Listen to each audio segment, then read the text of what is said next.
wenn ich durch diese prachtvollen Säle gehe, kunstvolle Einrichtungen und eindrucksvolle Malereien betrachte, erlebe ich hautnah ein Stück Geschichte.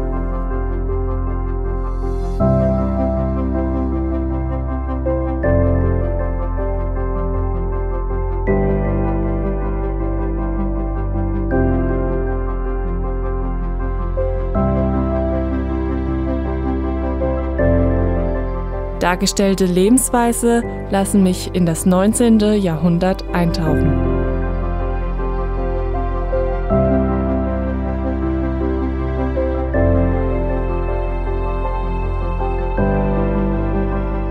Villa Ludwigshöhe. Das Leben genießen wie zu Zeiten König Ludwigs und Therese.